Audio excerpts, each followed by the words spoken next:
I'm so happy. So let me start with the first great news. Actually, Grant Sanderson is here. Woohoo!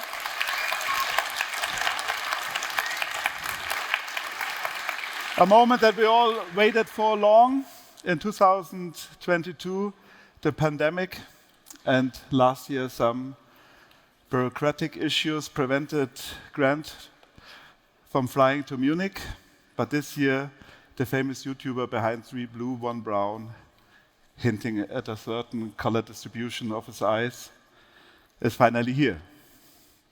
We at TNG will not longer say 3 blue, 1 brown, but we will say 3 attempts, 1 success. But thank you very much, Grant, for taking the effort to come here, especially just 1 week before your wedding. Highly appreciated.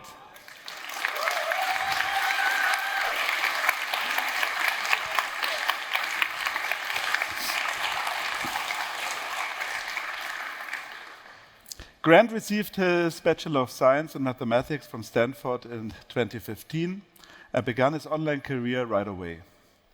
His stunning work in explaining complex mathematical concepts had led to nearly 200 videos with more than 400 million views and currently 6.28 million subscribers. Among those subscribers, many TNG colleagues and, of course, myself. Grant also finds surprising ways to look behind the curtain of mathematics. So if you want to know what pi has to do with bouncing boxes, he got you covered in his 23 talk about where math and physics collide.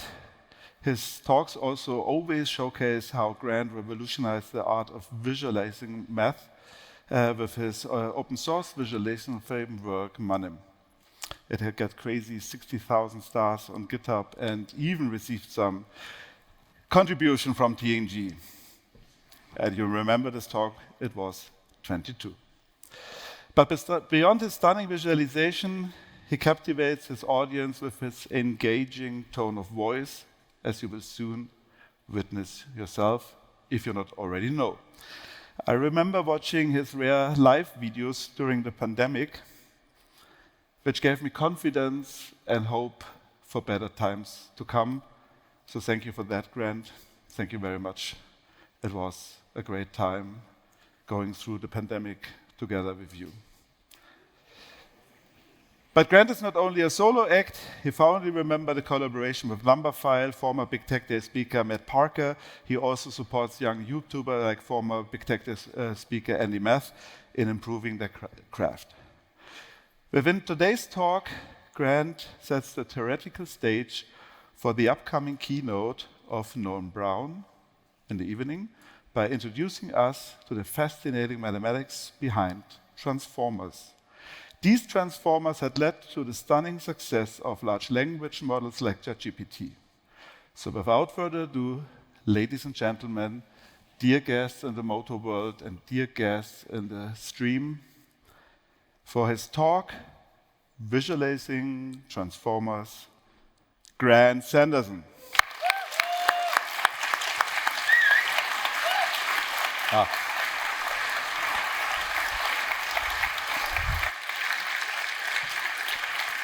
Thank you very much. Thank you very much, Christoph, for such a warm introduction. It's nice to be here. I was very seriously considering the staff, sending the staff a joking message an hour before for why I couldn't make it. Sudden kidnapping in a minivan from the parking lot was the top of the list, but I decided not to tempt fate. So I've been working on this project about visually explaining transformers. As he said, I love visually explaining all sorts of things, usually in math, but I'm happy to stray into the adjacent fields. And I wanted to share with some of you today. And I think the target audience here is always a little bit tricky, because I know many of you are engineers and are quite technical, but I don't necessarily want to assume too much background from people. The one thing I will assume is that you're maximally curious, that you're hungry to dig into the details of what's going on. For example, I think most people know that large language models consume a lot of computation. They take a lot of resources. And anybody who has looked at the market cap of NVIDIA recently will also know that they tend to be run on GPUs because they're very parallelizable. one of the things I would like you to come away from this talk with is a deep-to-your-bones visceral sense for what those actual computations are, what the number crunching happening is, and why it's so conducive to parallelization, which is one of the big reasons for the success. So transformers were introduced in this now very famous paper called Attention is All You Need from 2017. And that paper was focused on a specific use case of machine translation, just within Google research. You might imagine it used for Google Translate and things like that. But since then, it's seen a flourishing in all sorts of other tasks. It's not just useful for machine translation, but it's good for transcription with tools like Whisper. It's good for going the other way around, having tools that will take in a piece of text and synthesize speech. It's even good for image classification. It's a remarkably flexible framework. But the model that you and I are going to focus on today, which is the kind that underlies chatbots, is a little simpler than the one that they introduced in that paper. And that's to our benefit. It keeps things cleaner. The model is going to be one which is trained to take in a piece of text and then predict what comes next. So for example, here, if you feed it the text, "To date, the cleverest thinker of all time was," it's going to predict from its vocabulary what the word might be. But it doesn't just give a single prediction, it assigns a probability distribution to all possible snippets of text that might come next. In this case, there's a lot of possibilities for what it might be, so it has a relatively spread out distribution over a lot of different things, including some equivocation, recognizing it's going to use the words like probably or undoubtedly, arguably, that kind of thing. If you have a model that does this, that simply predicts what word comes next, you can turn it into something that'll generate new text simply by having it randomly sample from that distribution. You have it look over and weight it according to the probabilities that it gave, sample some word, tack that word onto the input that it was processing, and then run this extended version all through the process again, saying, okay, now that that word's on it, what do you predict will come next? Runs through the whole thing, which takes quite a lot of resources. And then again, it plays this game of sampling from that, tagging it on, and repeating. Now, a lot of people will ask why you would ever have it choose something that's not the most likely word if it generates that. You absolutely can do that. If you get into the notion of something called temperature, this will come from assigning the temperature equal to 0. The answer is just you get very stilted outputs that sound kind of trite, and you get a little bit more creativity sometimes, or something that just sounds somewhat natural if you introduce that spark of randomness into it.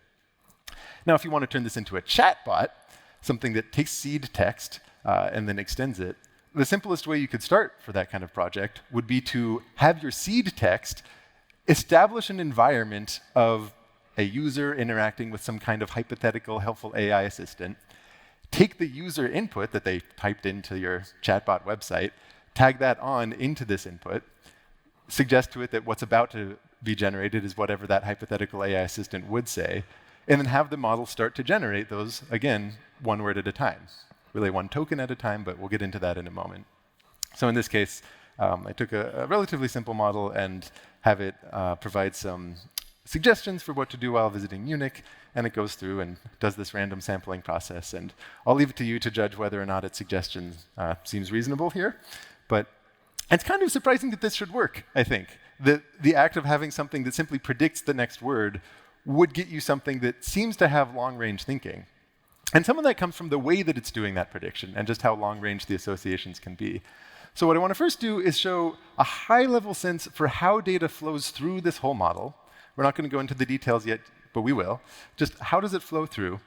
And then we'll dig into some of the things that I think are required to get that nice visual intuition we want to go for. So when it's faced with this task, it's given a piece of text, wants to predict what comes next, and the text could potentially be quite long, but I'll just show what I can fit on the screen.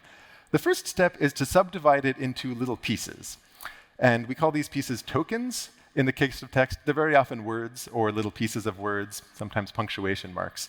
But one thing to keep in mind is that this doesn't necessarily have to just be with text. Tokens could also include little snippets of an image or little snippets of a sound if images or sound are somehow part of that input. Or if you're creating a different model that's doing a different task, like transcription or image processing. And the process there roughly looks like subdividing it into little pieces and then having some sort of vocabulary of what all possible little pieces are. Now, in the case of text, one little question that might be worth having in the back of your mind as we go through this is to ask, why not just break it up into characters? That seems like a much more natural choice for what the atomic unit of text would be, to break it into characters and then do whatever we're about to do with tokens there. And I just want you to think about that. So we're going to go through, and I'm going to return to this question. But as we do, like, think to yourself, what would go wrong? Like, why wouldn't this work well? Or maybe it would work well if we broke it into tokens instead. Broke it into characters instead. So the first thing that happens, you have to know something about what happens to be able to answer that question.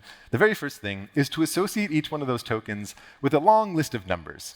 And we think of those lists of numbers as vectors. We'll call it the embedding of the token. And you want to think of those lists as somehow encoding the meaning of each one of those tokens. And at this phase, it's essentially just a lookup table. Each particular token is always going to be associated with the same vector each time that you run it. But the first thing that happens is that you pass that through this all-important attention block, the thing that we're going to spend the second half of this talk digging into, which lets those vectors talk to each other in a certain way and pass information back and forth between one another, so that one that might have just started by encoding a given word might end up taking into account some of its context. For example, sometimes words can be ambiguous. If you take the phrase American shrew mole, and the phrase 1 mole of carbon dioxide, and the phrase take a biopsy of the mole, you and I read those, and we understand the word mole means something fundamentally different in all three of those cases because of the context. So you want to give the machine a mechanism by which it can let words talk to each other so that that meaning could get updated. But it might not just be disambiguating the meaning of a word. It might be that you want to bake some sort of substance or essence of the entire context that's somehow relevant for predicting what might come next into a single one of these vectors. Because what happens here is it doesn't just go through this one attention block, but it's going to flow through many different iterations. So the next thing it passes through has kind of an overly fancy name. It's called a multi-layer perceptron. It's the simplest kind of neural network. When you break it apart, it looks like a couple matrix multiplications with a little nonlinear something sprinkled in between. I won't go into too many details on this particular block, but the one thing I'll say is the majority of model parameters actually live in this multi-layer perceptron. Despite the title, attention is all you need, in a sense of counting parameters, it's about 1/3 of what you need.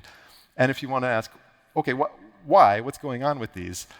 It's a little hard to say. The question of interpreting any of this is a bit of a challenge, but there was some fun research put out by a couple interpretability researchers from DeepMind in December where they were studying where facts like associating athletes with their sports live inside a model. So if you have it autocomplete a phrase like, Michael Jordan plays the sport of blank, if it successfully predicts that basketball is the most likely answer, that answer was nowhere in the context. It couldn't just have come from passing information back and forth between tokens. It has to mean that somewhere inside the parameters of the model that it learned during the training process, it somehow encoded the fact that Michael Jordan plays basketball. And they did a study where they were doing a whole bunch of associations between athletes and sports and trying to probe at the network to figure out where that probably lived. And the answer seemed to be inside these multi-layer perceptrons. So one thought you could have in the back of your mind is that insofar as prediction requires context, this is where the attention blocks are relevant, and insofar as prediction requires just general knowledge from the world, these perceptrons give extra capacity to store some more of that. It's not to say that they can't live in the attention blocks, but it just gives a lot more capacity for that. And that's basically it. It's just those two, but you go back and forth between many different iterations of it. You'll pass through another attention block, pass through another multi-layer perceptron, and repeat over and over. The thing that makes deep learning deep is this repetition of a certain kind of operation many different times. And what you do is you say you're going to flow it through sometimes on the order of 100 times. GPT-3, for example, has 96 different layers. And at the very end, you want to look at just the last vector of that sequence. In this case, that last vector initially was encoding the word was, but the hope is that at this point, it's absorbed so much meaning from its context and absorbed so much meaning from the general knowledge baked in the weights of the network that it's able to make that prediction in the sense that you can apply a certain simple operation just to that last vector that produces this probability distribution over all possible tokens that might come next. It might feel a little bit weird that you're just doing it on the last vector because in the rest of it, you have this big sequence of very context-rich vectors. But what happens to be the case is that for the purpose of training, it's very efficient if all of those other vectors are simultaneously being used to predict what comes next at various different points for subsequences of the text that you're putting in. That way, one training example can act like many.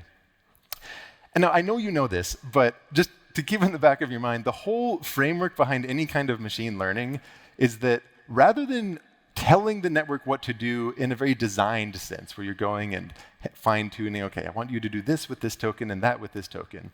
You instead just provide a very general framework And that framework is characterized by a bunch of tunable parameters, just real numbers that you can change, often hundreds of billions of them. And you show it many different examples of the inputs and outputs that you might want it to have. In this case, just random snippets of text, say pulled from the internet, and then what the actual word following was.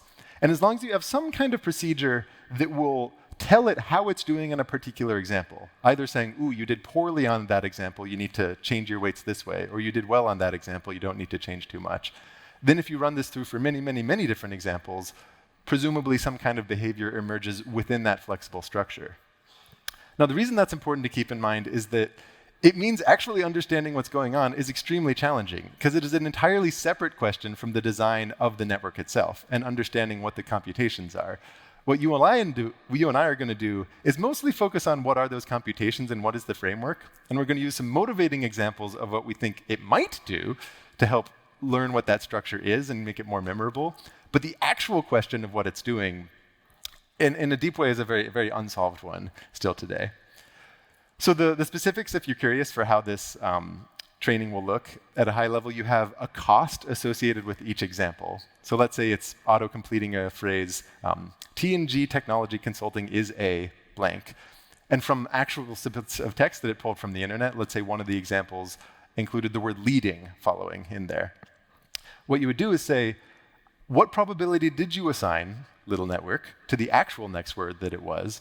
And then you take the negative log of that probability, and that defines a cost. So you kind of see the graph here, and essentially what it means is if it assigns a probability closer to 1, that cost is very close to 0. But if it assigns a very low probability, as in it wasn't predicting the word that there actually was, it increases very steeply as you get there. And this is just the cost on one example.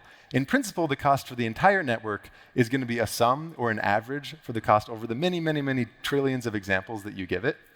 And so the visual you might have in your mind loosely is that there's a kind of surface where what you and I can graph and show on a screen is limited to something where you have a function who maybe has 2 dimensions of inputs, 2 different numbers as inputs, and then that cost as a 3rd dimension for that output. And that would get you this surface. And in principle, you want to find a low point on it where there's a low cost. But of course, the network doesn't just have 2 different parameters as the input. It would have hundreds of billions of parameters. So it's going to be some super, super high dimensional cost surface. But still, the thought that you have in your mind is that the process of learning involves tweaking those parameters iteratively so that you're taking little steps downhill on that surface. It's not going to be in 2 dimensions, it's going to be in some crazy high number of dimensions. But still, the idea is that you're slowly tweaking it in some way to try to find a minimum on this cost surface. What that means is you really have no idea what behavior is going to emerge with those parameters, because it's whatever emerges on this unbelievably complicated surface and what local minimum it happened to fall into. So that's a thing to keep in the back of your mind. Now, one of the visuals that we can try to get to this comes from something that is very relevant to parsing everything that happens with transformers, but was not at all new to transformers. It existed in natural language processing for a while, which is this very first step where you're associating words with vectors in some way. Now, on the one hand, the reason you have to do this is that if you're doing certainly deep learning, but most categories of machine learning, it's very, very helpful if your inputs and your outputs are both real numbers, things that you can change continuously, because that way you can do calculus and you can do things like gradients. So converting words into something that's expressed in this continuous realm, like a vector space, is a very natural first step for that. But what's very fun is to look at what kinds of patterns emerge as you train the network and as you see what sort of embeddings it stumbles upon for doing whatever task it's trying to do, whether that's next word prediction or something else that presumably requires understanding language in some way. One of the things that will emerge is that words with very similar meanings tend to cluster near each other. So if you look at all the nearest neighbors for a word like tower in a simple word-to-vec model, you get a lot of other words that have kind of these tall construction building-ish vibes. And these are, in some sense, a cluster that represents a loose idea represented in that point in the space. But it gets a lot more interesting than that, because it's not just a matter of where the words are and how they cluster, but also that directions in the space might encode different sorts of meanings that aren't necessarily captured in a particular word, but just a more generic idea. So there's this paper in 2013 from some Google researchers. It's called Efficient Estimation of Word Representations in Vector Space. And they had a number of very memorable examples in there. But one of them that they pulled out was how if you take the embedding of woman and you subtract off the embedding of man, So you might think of it as this sort of difference vector in that space. And then you add that to the embedding of king. So you take that difference and you add it to king, and you search what are the nearest vectors at that point in the space. What you find is that it's actually quite close to the embedding of queen, which is very fun. It's a very mathematical way to basically play the analogy game that would be on like old SATs or things like that.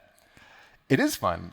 I tried to reproduce this, though, by downloading a certain simple word-to-vector model, and it kind of worked, but actually the nearest neighbor to that point was the word king itself. Queen was the second most nearest neighbor. It sits a little farther off, which kind of makes sense because the way that queen as a word shows up in training data is not just a feminine version of king. You have things like the band queen or the word drag queen. But where it worked really well is if I played around with family relationships. So, the difference between uncle and aunt is quite similar to the difference between man and woman, and other things like that. The upshot is that somehow during this training process with this abstract gradient descent notion, it's as if the model learned to associate one specific direction in this space with the notion of gender, in the sense that adding a little vector in that direction to a word can take you from the masculine embedding to a feminine embedding. That's very cool. And there were all sorts of other fun examples they put in there. I think one that stood out to me was if you take Japan associated with sushi and then ask it to associate German with something, it would naturally put bratwurst in there. You can just play this game with subtraction. Now, it's very hard to visualize these things, right? Because we can draw three-dimensional vectors, which are representing lists of 3 numbers, but these word vectors, in principle, are very high-dimensional. And you can understand why it's helpful for them to be high-dimensional, because if you want to encode concepts with distinct directions in the space, then you would like to have a lot of distinct directions to work with at your disposal. In this case, to take the numbers from GPT-3 as an example, the vectors that we're embedding our tokens to have 12,288 coordinates. So in principle, this embedding space is 12,000 dimensions. So it's very, very big.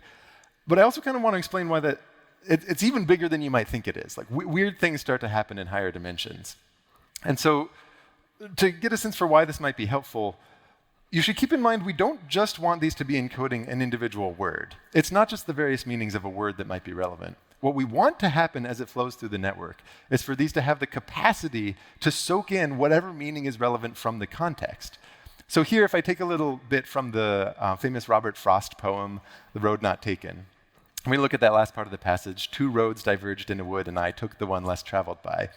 The word one would start its life in the transformer simply being embedded to a generic embedding of 1 that knows nothing other than maybe it's a number, a pronoun, things like that. Once it has the ability to soak in context, if you want to predict what comes next, it would be helpful to somehow know that it's one of 2 roads, to know the antecedent of that pronoun. It might even also be helpful if you let it flow through the network and get it to ruminate on it more, to somehow encode the more high-level, inarticulable, poetic ideas there, that it's symbolizing choice, what it's a choice between. Those very high-level ideas, if you can embed them in the vector, might be relevant to predicting the next token. And anyone who's interacted with these LLMs often gets the feeling that it really does seem to understand something at a deeper level that's not just as simple as defining one word versus another. And when you think about it from that point, 12,000 dimensions doesn't actually feel like all that much. Like on the one hand, okay, that's a large number of different directions you could work with. But if we want to encapsulate every possible concept just with a distinct direction in this space, well, it doesn't seem like that much to work with.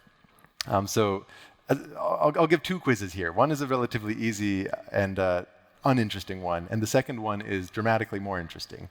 So quiz number 1 is to ask if you have a bunch of vectors, how many vectors can you fit into an n-dimensional space so that every pair is 90 degrees apart? The reason this would be relevant, if you want distinct directions in the space to correspond to distinct ideas, if they're perpendicular, that helps you from having unwanted overlap. Like, for example, if you have some direction that corresponds to the idea that the words being spoken are in German, and then some other direction corresponding to the idea that the general tone of speech is one of skepticism, you don't want those to align over each other, because that would mean that any time that you're speaking German, it accidentally infers that it must be skeptical in some way. Maybe that one's not a bad idea, but in principle, you want more independent directions. Now with this, the answer for an n-dimensional space is n. This is actually kind of what defines the notion of dimension, at least in an abstract sense, for a vector space. Now, a fact that I didn't know that's a pure math fact, which is very fun and fascinating, until I was talking to some people who do interpretability research into large language models, is a slightly related quiz, which is to say, how many vectors can you fit into an n-dimensional space, not so that every pair is perpendicular, but so that every pair is kind of almost perpendicular. Let's say you give a little buffer where they can be somewhere between 88 degrees and 92 degrees. If you think about it, if you're just going from two-dimensional to three-dimensional intuition, and you play with it in your mind, it kind of can't fit anymore. Like that little wiggle room doesn't give you that much. But it turns out, as you scale things up, the way that the answer to this question grows is exponential in the number of dimensions. And I tried playing around with this a little bit. I would actually love if any one of you out there wants to give a numerical answer to this in the case of, say, 1,000 dimensions or 10,000 dimensions. When I was playing with 100-dimensional vectors, I could definitely comfortably fit like hundreds of thousands in that would be quite close to each other in this almost orthogonal way. It gets a little computationally expensive if you try to do it with a 1,000-dimensional vector and hundreds of millions of them. But it's shocking, actually. You can fit very, very many, even though 88 degrees, 92 degrees, to our eye, those look almost orthogonal. And this might explain a couple different things. One, it might explain how these models can actually fit quite a few ideas into a seemingly small space, small in the sense of compared to the number of concepts in the world, 12,000 isn't that big. And also why they scale surprisingly well, because you don't really get this effect of exponential growth kicking in until you get to a certain dimension. And so as you go from, say, 10 to 100 dimensions, it's not just that you're getting 100 times as many directions at your disposal, you're getting many more than that. And as you go from 100 to 1,000 dimensions, again, you get this sort of super linear increase. Now, that's just a thing to keep in the back of your mind so that every time I'm trying to motivate something by saying, oh, imagine some direction in this space encodes such and such idea, even though that's a little bit of a made-up example for the sake of motivating the structure, it's maybe not that implausible to have certain very specific concepts correspond to certain specific directions in the space.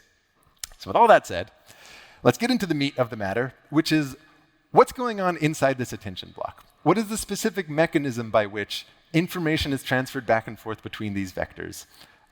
And once you do, you can have the sense of what is the number crunching that happens inside a large language model, and why is it as parallelizable as it is? The way I'm going to do this, like I said, is by telling a little bit of a lie, where we're going to imagine something that we might want it to learn. We would hope that it learns. But this isn't to say that it's necessarily what actually happens in production models.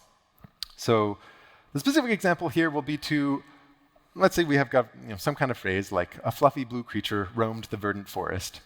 We want to think about how do the nouns in that phrase get updated by the adjectives.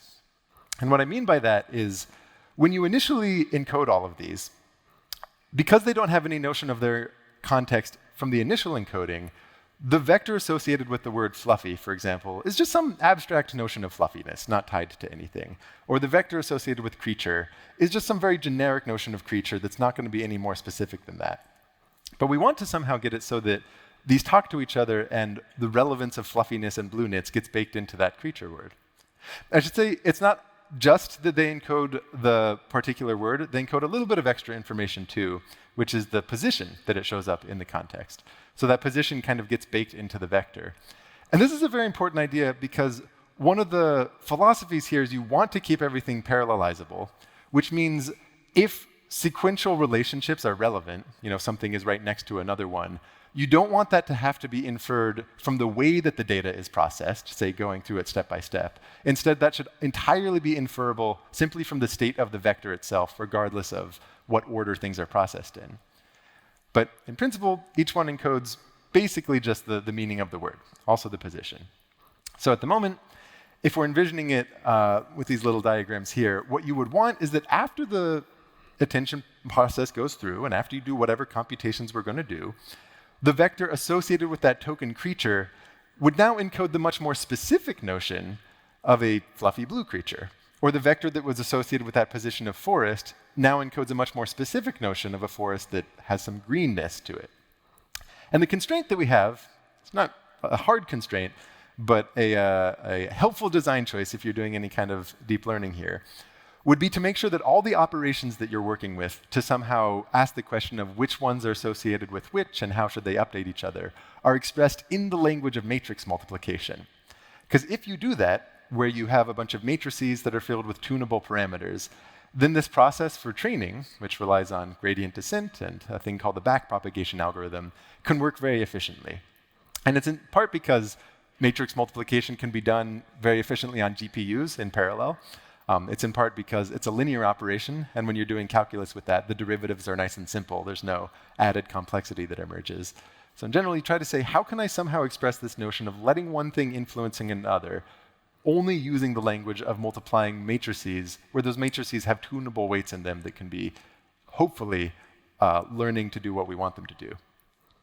And there's three matrices that are going to come up. They're called the query, the key, and the value matrices. And we'll go through them each one by one. But to set the stage, the query matrix is as if you want to let each word ask a question. So you might imagine the word creature, or any other thing in there, asking, hey, are there any adjectives sitting in front of me? Because right now it can't really see its context. It just knows its position, and it knows that it's a noun.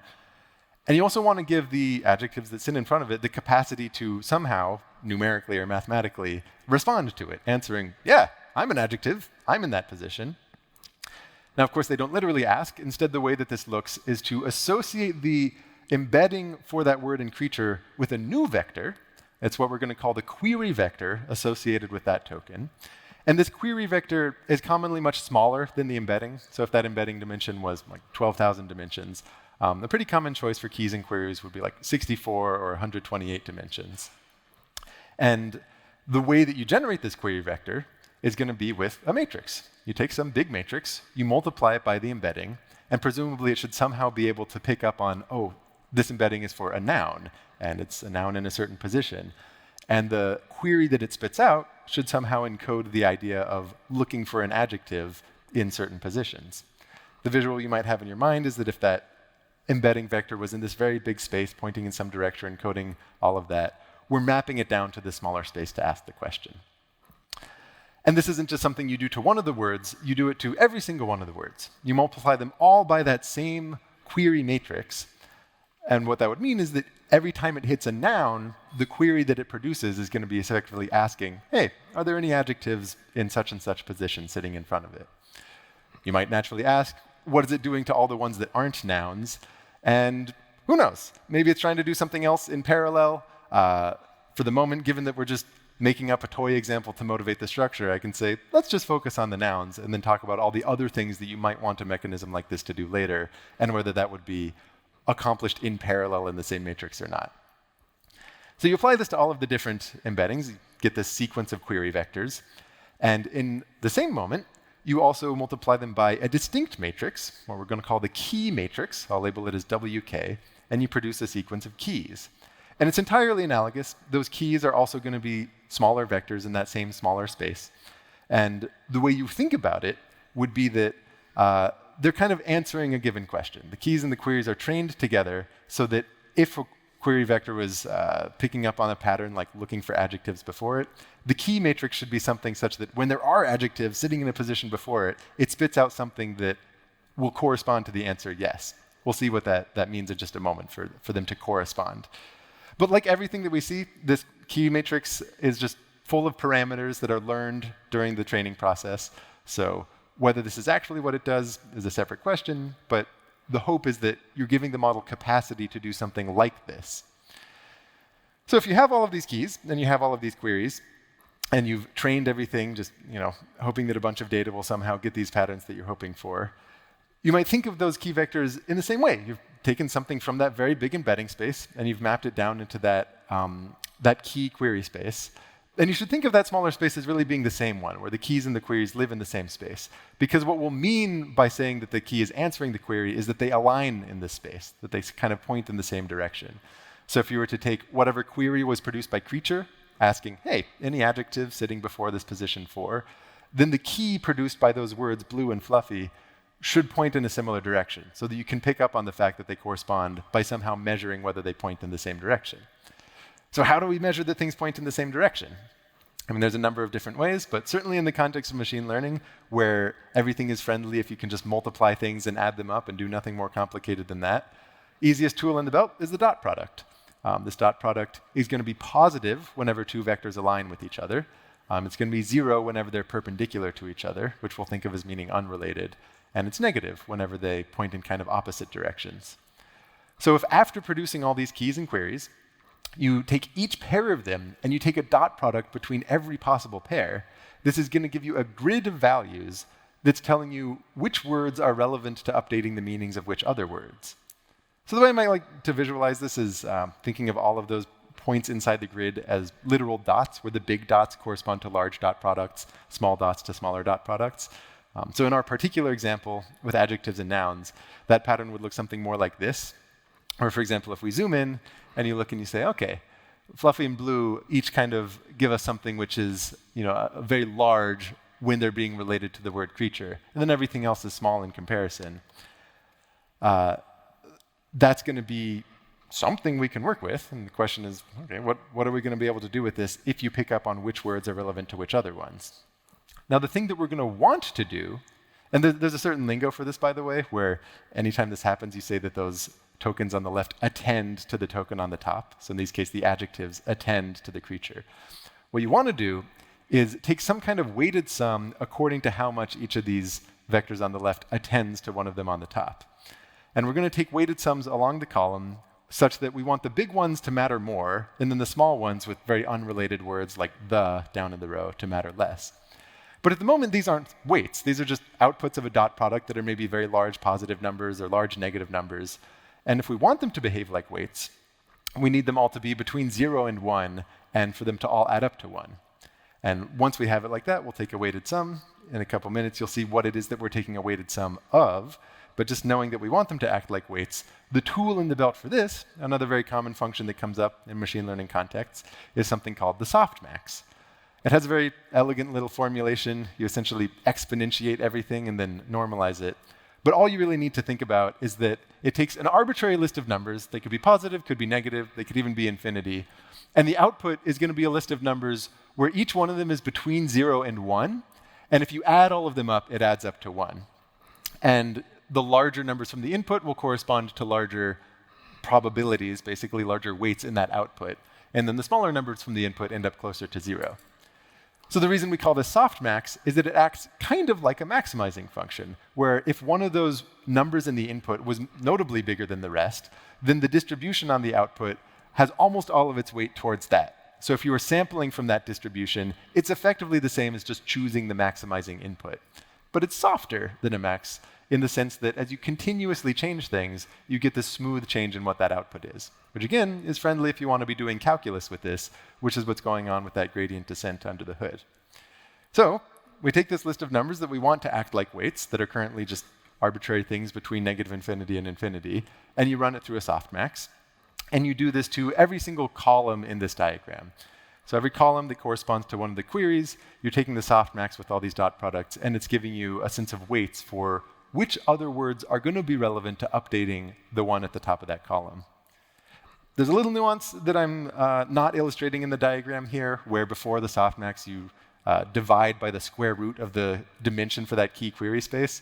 Doesn't really matter. It's something that's helpful for numerical stability, but if you're curious, that's a little detail missing here. So once we have this grid, this is properly what I'm going to call the attention pattern associated with this. Well, it's actually not an attention block, but just a head of that attention block. And this attention pattern, again, I kind of like to visualize with a bunch of dots, just giving you a sense of which things are most relevant to which other things. But there's one tiny more nuance that we need to address before we actually use this to make any updates. And it has to do with something I referenced a little bit earlier, for how during training, there's not just one prediction that takes place, but actually quite a few different predictions as it processes a given input. So here, if it's taking in the phrase, the fluffy blue creature roamed the verdant forest, and predicting the next word, as it all flows through the transformer, what comes out on the other end is going to be a prediction at every single step along the way for every different subsequence of tokens. And again, this might not seem super relevant in the case of something like a chatbot where it's generating text. Like, why are you predicting the next word? You already know what the next word is.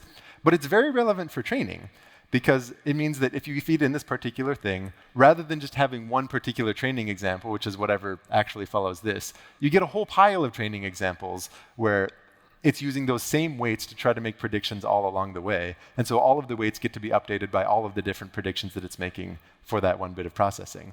And the context can get quite big. It can be thousands of different tokens. So that can mean the difference between a single training example and thousands of training examples for one particular run. Now, if this is going to work, if you want to be able to get this training efficiency speed up by having it do all of this in parallel, it means that even though it's processing the full block of text, for example, here, if it's saying, the fluffy boot creature blank, and it's predicting what, verb might come next or what word might come next, it has to somehow ignore the fact that it already knows, because that's in the input, the word that comes next.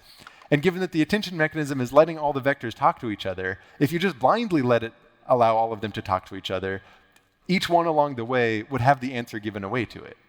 So what you have to do is take all of the positions that correspond to later tokens influencing an earlier token and do something to zero them out.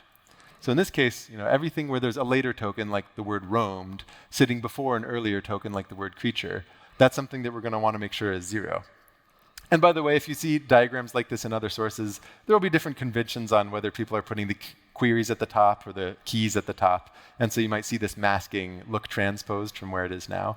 But just as long as you think about the influence of it is that you don't want to let later tokens influence earlier ones. You have to set those to 0. Now, if you just naively set them to 0, the problem is that your columns wouldn't be normalized anymore. So given that we want to use them as weights for a weighted sum in a moment, that would mess things up. You could say, OK, well, then just set them to 0 and then renormalize the columns. But another way to do it that is a little bit more elegant is to, before applying the softmax, set all of those values inside that masked region to -infinity. And this feels a little bit weird if you haven't spent a lot of time with softmaxes, but the effect of that is that any component that was -infinity, after you pass it through the softmax, goes to 0. And then automatically, because the output of a softmax always adds up to 1, the columns are going to be normalized in this way. So this gives you what you would call a masked attention pattern, or sometimes people will call it causal attention, causal self-attention, because you don't want to let later things influence earlier ones. Now, a thing you might think about in the back of your mind at this point is, just at this point, creating this attention pattern that determines which tokens are relevant to updating which other tokens. As you increase the context size, which is how much text it's incorporating into its prediction, this pattern that it's producing grows quadratically with the size of that context. So this is why it can be very non-trivial to just take a traditional transformer and simply scale up the context. So anytime you have some of the newer large language models with very large context windows, they have to be doing something a little bit cleverer. They have to have some variation on the original attention mechanism. And another thing you might pause and ponder on here is, even though it is a very large pattern that you're going to get as you have very large context sizes, when you're going through this process of some large language model producing new text, doing it one token at a time, you might notice that there's going to be a lot of redundancy in each one of those computations. Because remember, in principle, for each one of those tokens it's generating, it goes through the whole process where all the data flows through this network and does everything that we're talking about here for each one of those tokens. But because a lot of them are the same when it's generating new text like this, there is a lot of redundancy, and you can have a lot of clever caching to basically take advantage of it so that you're not faced with that quadratic speedup at inference time. It's something that's much more relevant during training or during the very first pass when it's making its very first token. Another thing you might want to reflect on, that question from earlier, where I said, why don't we just break up our input into characters? Why aren't tokens just characters? Because that feels like a much more natural, atomic unit of what text is. A couple answers here. One of them would be the context would just be much bigger. And given that scaling with context involves scaling quadratically, that can bloat your network very fast. Another one would be that as you embed these tokens and you want them to embed some notion of meaning, if they're just going character by character, it has to get processed by the first couple layers of the network before it could possibly get in the meaning of the relevant words. Whereas you let it just kind of jump directly to the meaning of words from that very first step if you do it at tokens. There's a balancing act, though, because you can't make the tokens too big because you want them to be something that shows up sufficiently in training data that you can learn from it. If your tokens were like paragraphs, each one would only show up at most once in the training data, and you would hardly be able to learn anything from it. So the pattern that people have found that seems to work quite well is something called byte pair encoding, if you want to search further on it. But in the back of your mind, you just think of it as words, pieces of words, punctuation marks, things like that. So, given that you've figured out, or the model has presumably figured out, which words need to be relevant to updating which other words, The question is how that actually happens. How is it, for example, that the embedding of a word like fluffy talks to the embedding of creature so as to somehow update it to point in a more specific direction that encodes the notion of a fluffy creature? Simplest way to do this is just throw yet another matrix at it. We're going to call this the value matrix, and it's going to be something where if you multiply it by, say, a given adjective, the value that it produces, this new vector that it produces, is something such that if you add it on to a given noun, add it to the embedding of a noun, it will point that noun in a more specific direction that also encodes whatever the relevant meaning of that adjective is. So in this case, it might add a certain fluffiness direction to the word for creature, but if you multiplied it by something like blue, then it would produce a new direction such that if you add that onto the result, then you would be pointing in an even more specific direction. It's of a fluffy blue creature. You could do this. This would actually work perfectly fine. But if you look at the number of parameters involved here, because those key and query matrices were mapping to smaller spaces, if we take the numbers from GPT-3, each one of them ends up having about 1.5 million parameters. But with this high dimensional embedding space, if the value is mapping from the embedding space to the embedding space itself, it involves almost 100 times as many parameters in it, which could be fine, but it's a little more elegant, and then it works more nicely with how this all plays out in the context of multi-headed attention, which we're getting to in a moment, if that value map is actually broken up a little bit and involves fewer parameters, where first it maps down to a smaller space, and then it maps back up to the bigger space. So still, overall, it's something that takes in these 12-dimensional things and spits out some other 12-dimensional thing, but for the linear algebra enthusiasts among you, you might think of it as a low-rank transformation, or just at a high level, it's something that devotes fewer parameters of the network to this task. So when you have this value map, you're going to multiply it by each one of the embeddings in the same way that you multiplied the key map by it to get a bunch of keys. And sort of associated with each position of that key, you have a given value. And what we're going to do then is take weighted sums along each column, weighted according to the attention pattern, and the thing we're taking sums of are these values. So for example, in the column we have associated with the word creature, almost all of the weights after the softmax are going to go to 0, or something that's effectively 0. And the only other tokens that actually attend to it are the adjectives. And so what we want to do is take a weighted sum of those two adjectives while everything else is zeroed out. And once we add all of those together, that's going to give us the change that we want to make to the embedding up top. So this will produce some change. I might give it a little name like delta E. And then the thing that will pop out of the attention block at the end is going to be whatever the original vector was that came in plus this change. And that change is this weighted sum along the column. So the hope is that for this kind of example, it takes something that encoded creature, and then it spits out something that encodes a more specific direction of that fluffy blue creature.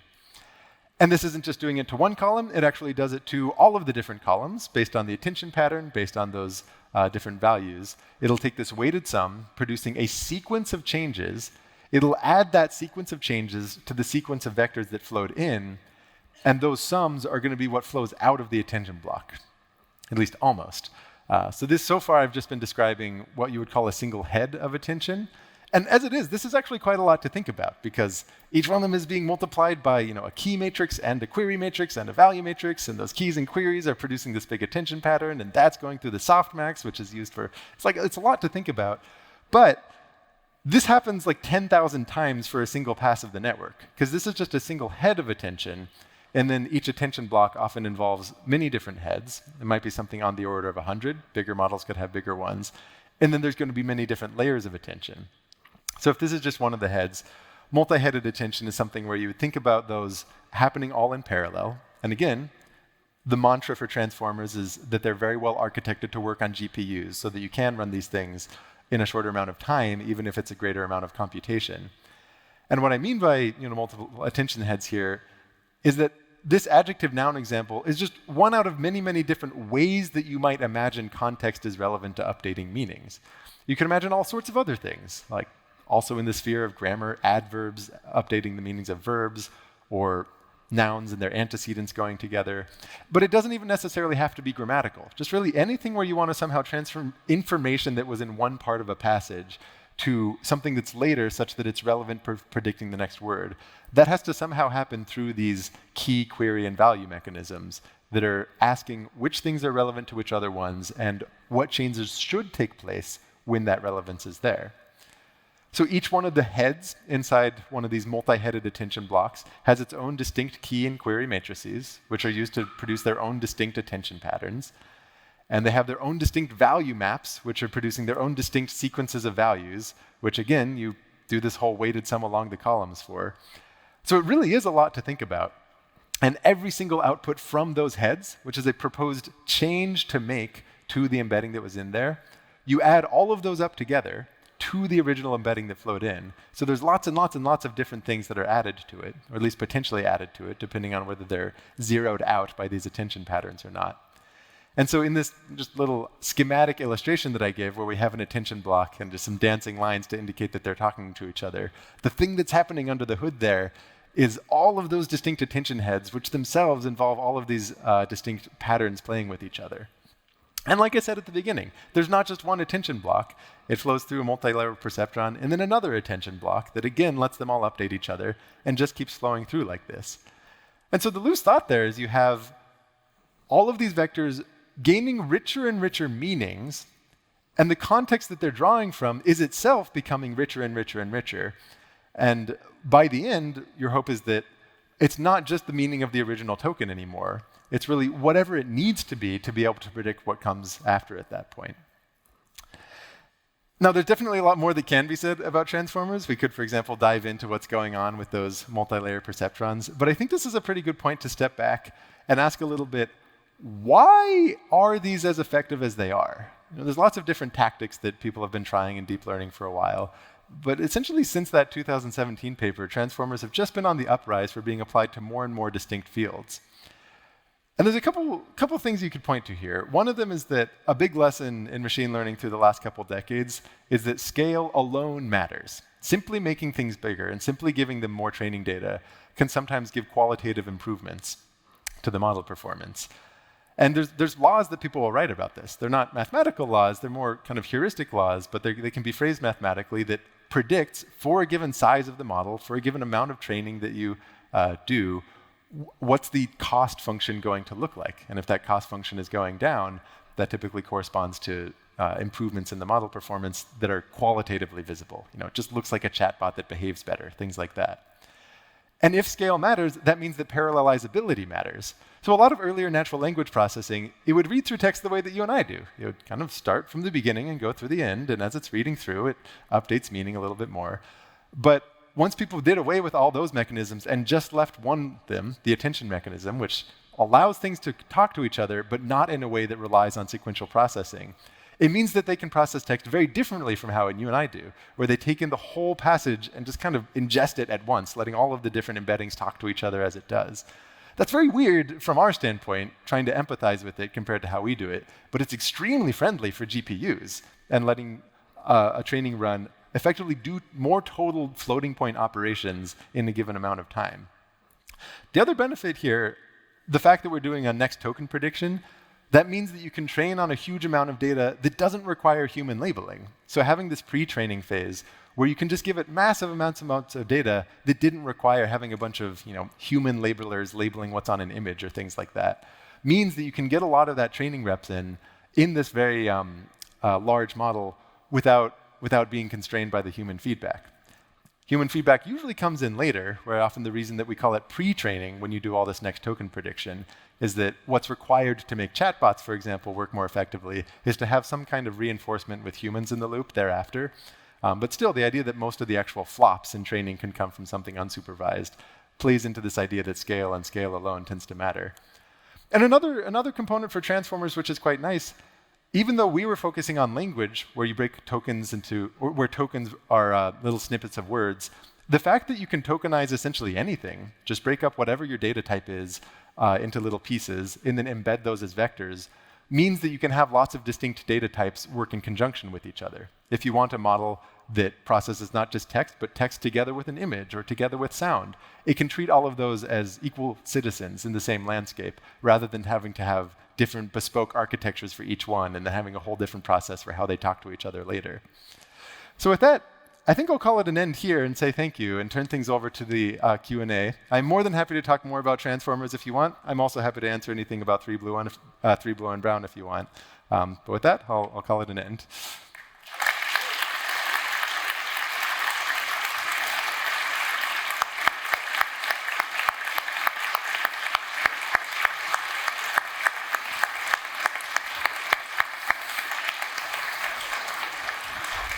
Thanks.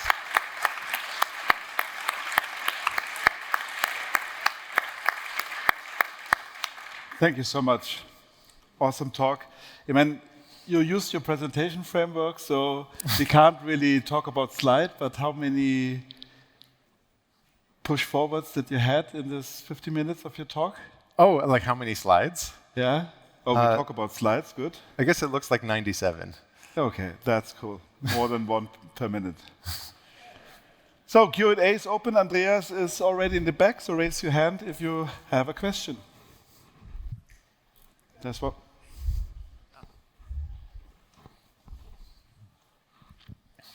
Thanks for this great talk. I've got one question. I've also seen your videos, so you seem to work quite some time on this topic already. And I would be interested how much work you put in the last month or year or whatever into this topic. A lot more than I was expecting, but it's been fun, especially because I'm more of a math person by background. It's just involved a lot of talking with people who know more than I do on the matter. And I've been especially fond of the interpretability researchers on this front because they're motivated to understand what's actually going on. From my point of view, I'm like, I don't care if that's what's actually going on. I just want like a good pedagogical motivation for the structure. But it's also thought-provoking in its own right, trying to say, how can we probe at these models? So, I mean, one of the things I would love to talk about more, would have talked about today, it's just very hard to fit in because you need all the background. It's just some of that work that's done to try to say, that little fact I referenced, for example, where the number of vectors you can fit into a space that aren't orthogonal, but almost orthogonal, scaling exponentially. This is related to something they'll call the superposition hypothesis. And there's very clever ways that you can try to probe at what those feature directions might be, even when it's many more than the numbers of dimensions. And there could be a whole video about that. And so there's been a number of rabbit holes like that, which may or may not actually turn into videos, but I'm quite happy to do. And then the visuals are, it's a labor of love always to pour time into those and try to get something that communicates what I want. Got a question here? Yeah, thank you for the inspirational talk. I have a question regarding transformer models. It's a bit technical. So this trend of using deeper and deeper transformer models remind me of the good old days with convolutional neural networks, where they hit a barrier in terms of exploding and vanishing gradients, where they started using things like residual networks to let the signal pass through without any transformations when not needed. Are there similar trends in transformer models that you're aware of? I'm not entirely sure I follow the question. So you're saying that the trend where residual networks, for example, came to be quite helpful. Is there something like that in the case? Yes. I mean, the residuality is sort of baked in from the beginning with how it's even done. The thought that as you're going from layer to layer, rather than generating an entirely new data type, you're kind of adding to whatever there was before. So it's not just in the sense that you're preserving the dimension so it's friendly for the machine, which seems to be one thing that's in the consideration. The people who designed it are very hardware aware, in contrast to maybe some other machine learning frameworks. But there seems to be a continuation of the trend that you're referencing there, where making things residual is deeply, deeply helpful. And whether that's because it makes for training stability or whether there's something more conceptual, I kind of can't say. But it definitely does seem to be the trend. We have another question over here. Hey, thank you for the great presentation. So when it's a very long presentation or a very long talk, do you have some metrics that you keep track of, as in how many jokes should go into this 10-minute period to keep people awake? Or do you have like a team of creative thinkers per se that kind of arrange everything this way on the background for it to be finalized by you in the end? Oh, to have a team. No, I don't think I'm very good at that, actually. Like, I'm sort of a nerd who just digs into the topic itself and says, all right, let's just dig into the topic. And the thing that should motivate the next step is centered around understanding and clarity rather than humor. So there's certainly not enough deliberate thought that goes into that component. But for me, I think what I find most motivating in learning something is just the promise that I'll actually understand it. And so I think the way I try to motivate audiences with, say, a longer video is not so much that in the middle there's going to be an unrelated joke to crack, but more just that there's a real promise that, like, hey, we're on a path to understanding here. And insofar as that promise is something people believe, I think that's when they stick with it a little bit more. A question from behind? If I understand you correctly, you use GPUs to do a lot of transformations, but you're not really interested in the absolute values that you calculate in each transformation. Wouldn't be the mix of analog computers together with digital ones resolve this energy hungriness? It's a good question. I am not an expert on that, the drawbacks or advantages of analog computers, and therefore I should stop talking now. But in principle, like from a first principle standpoint in physics, it does make a lot of sense where if you're more error tolerant in that way, like the big advantage of digitization over analog computers, if you were to go back to the 1940s and explain to someone like why they should bet on one horse and not another, has to do with error propagation.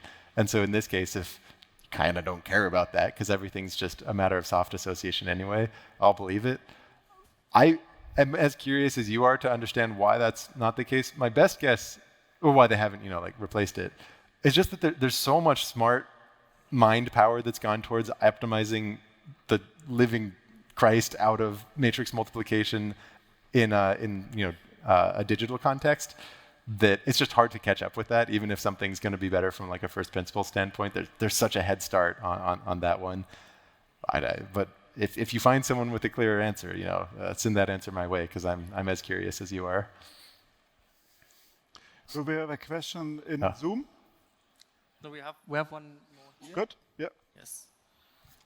Thanks for trying it 3 times to come here and actually doing it this time. My question is about tokenization in images you briefly mentioned. And text and sound are basically one dimension in some sense because you read from left to right or you listen through time.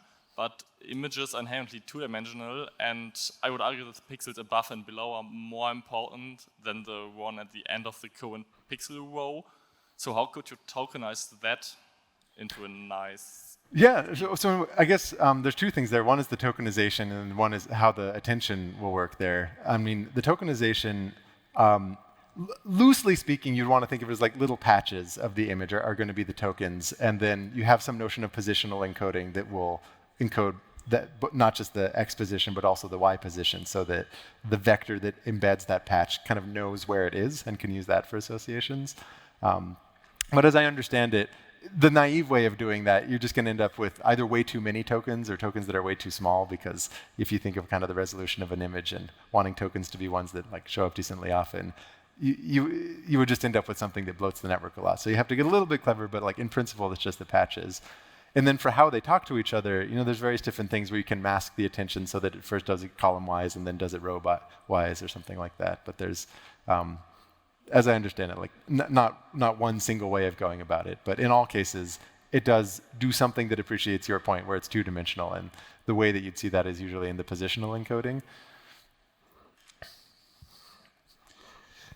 I think that was the last question. Okay. Grant? Thank you very much, everyone, for coming. This is delightful to actually be here.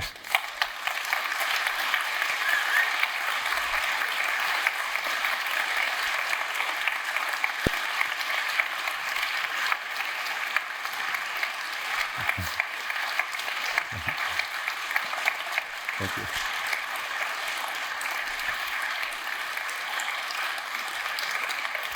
So, and after listening to your talk, I now understand Lee Cronin better. Okay. Cronin Labs, the co-founder of Chemify, because he famously once said, and if you look at all these matrix manipulations, he famously said, why you would ever regulate AI feels like regulating Excel. So thank you very much for coming finally to Munich. Thank you so much. Thank you so much. Appreciate that. So, take care.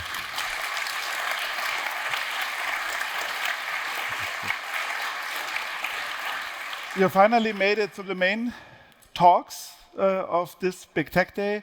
We are now going what we can do best, all have dinner. You find it in the usual places. If you had lunch today already. So I heard somehow at 6 there is some kind of ball game going on. There are several opportunities if you want to watch them. There is this LED cube directly below the escalator, or we got you covered in the kleine Lokhalle. Very important, a speed puzzling context will take place 6:30 in Rollenprüfstand. And for the keynote tonight, we have Noam Brown from OpenAI at 8 p.m. in this room, Parables on Power of Planning in AI, from chess to natural language diplomacy and beyond. So you got the chess topic again coming up. So if this is your last talk at the Big Tech Day 24, allow me to say thank you so much for coming. It's just awesome to see all you here every year.